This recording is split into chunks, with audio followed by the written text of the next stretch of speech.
BBC के दिल्ली और मुंबई के दफ्तरों में भारतीय आयकर विभाग की तलाशी जारी है।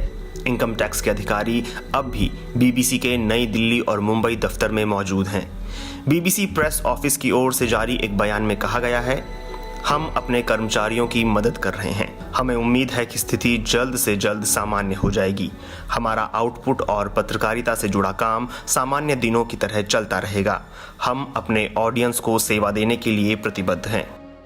इस मामले में राजनीतिक पार्टियों की प्रतिक्रियाएं भी सामने आई हैं।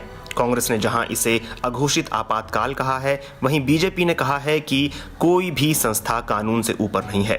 कांग्रेस पार्टी के महासचिव केसी वेणुगोपाल ने कहा है, ये निराशा का धुआं है और ये दर्शाता है कि मोदी सरकार आलोचना से डरती है। वहीं बीजेपी प्रवक्ता गौरव भाटिया ने बीबीसी को दुनिया की सबसे भ्रष्ट संस्था बताया। गौरव भाटिया ने यह भी कहा कि ये तलाशी कानून के दायरे में है और इसकी टाइमिंग का सरकार से कोई लेना देना नहीं है। एडिटर्स गिल्ड ऑफ इंडिया और प्रेस क्लब ऑफ इंडिया ने इस तलाशी पर चिंता जाहिर की है। मानवाधिकार संगठन एमनेस्टी इंटरनेशनल इंडिया ने अधिकारियों पर बीबीसी को डराने का आरोप लगाया। मीडिया कर्मियों की अंतर्राष्ट्रीय संस्था रिपोर्टर्स विदाउट बॉर्डर्स ने भी इस कार्रवाई की निंदा की है। अंतर्राष्ट्रीय मीडिया ने भी इस घटना से जुड़ी खबरों को प्रमुखता से प्रकाशित किया है। अमेरिका के अखबार द न्यूयॉर्क टाइम्स ने इस घटना पर लिखा है कि नरेंद्र मोदी के नेतृत्व में भारत की सरकारी एजेंसियों ने अक्सर ही स्वतंत्र मीडिया संस्थानों, मानवाधिकार संगठनों और थिंक टैंकों पर छापे मारे हैं। सामाजिक कार्यकर्ता सरकार की ओर से उनके फंडिंग स्रोतों को निशाना बनाने को आलोचनात्मक आवाजों को दबाने की कोशिशों के रूप में देखते हैं। अमेरिकी अखबार वॉशिंगटन पोस्ट ने इस घटना पर एक विस्तृत विश्लेषण प्रकाशित किया है। इसमें लिखा गया है, आयकर विभाग के अधिकारियों के बीबीसी के मुंबई और दिल्ली स्थित दफ्तरों पर पहुंचने से दुनिया भर का ध्यान भारत में प्रेस स्वतंत्रता के खराब हालात पर गया है। प्रधानमंत्री नरेंद्र मोदी की सरकार ने इसे सर्वे कहा है, जो कि टैक्स रेड को व्यक्त करने का ही एक अलग ढंग है। इसकी टाइमिंग को लेकर भी सवाल हैं। अमेरिकी अखबार वॉल स्ट्रीट जर्नल ने भी इस घटना से जुड़ी खबर प्रकाशित की है, जिसमें लिखा गया है कि बीबीसी के दिल्ली स्थित दफ्तर में काम करने वाले एक कर्मचारी ने वॉल स्ट्रीट जर्नल को बताया है कि टैक्स अधिकारियों ने उन्हें मोबाइल फोन का इस्तेमाल करने से रोक दिया था। वहीं आयकर विभाग के एक अधिकारी ने बताया है कि उनके विभाग ने टैक्स से जुड़े दस्तावेजों को वेरीफाई करने के लिए सर्वे अभियान चलाया है और उन्होंने इससे अधिक जानकारी नहीं दी है। जर्मनी के प्रसारक DW ने इस घटना से जुड़ी खबर के साथ लिखा है कि भारत सरकार ने अपने सूचना प्रौद्योगिकी कानून में निहित आपातकालीन ताकतों का इस्तेमाल करते हुए India the Modi question documentary साझा करने वाले ट्वीट्स और वीडियो लिंक्स को ब्लॉक किया था। ब्रितानी न्यूज समूह द गार्डियन ने इस मामले में प्रकाशित खबर में बताया है कि ब्रितानी सरकार ने अब तक इस छापे पर किसी तरह की टिप्पणी देने से इनकार किया है। हालांकि विदेश मंत्रालय के एक अधिकारी ने बताया है कि उन्होंने बीबीसी से इस बारे में बात की है।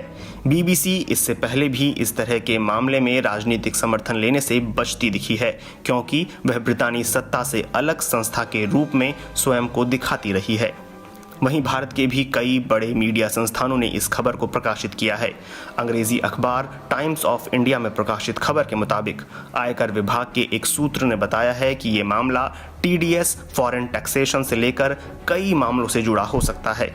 खबर के मुताबिक केंद्रीय सूचना प्रसारण मंत्री अनुराग ठाकुर ने इस मामले में कहा है कि कोई भी कानून से ऊपर नहीं है और आयकर विभाग सर्वे पूरा होने पर इससे जुड़ी जानकारियां उपलब्ध कराएगा।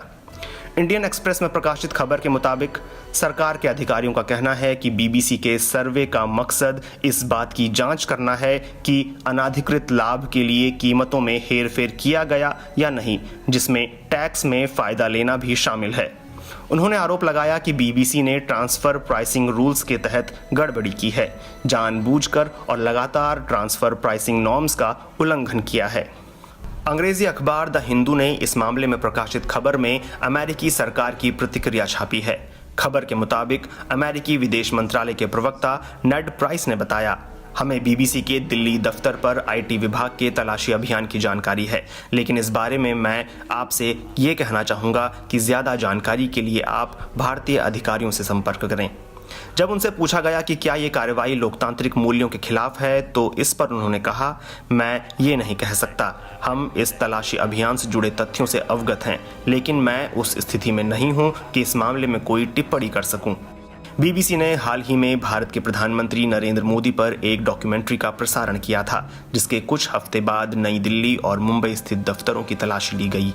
हालांकि यह डॉक्यूमेंट्री भारत में प्रसारण के लिए नहीं थी। यह डॉक्यूमेंट्री 2002 के गुजरात दंगों पर थी। उस दौरान नरेंद्र मोदी गुजरात के मुख्यमंत्री थे। इस डॉक्यूमेंट्री में कई लोगों ने गुजरात दंगों के दौरान नरेंद्र मोदी की भूमिका पर सवाल उठाए थे। केंद्र सरकार ने इस डॉक्यूमेंट्री को प्रोपेगेंडा और औपनिवेशिक मानसिकता के साथ भारत विरोधी बताते हुए भारत में इसे ऑनलाइन शेयर करने से ब्लॉक करने की कोशिश की।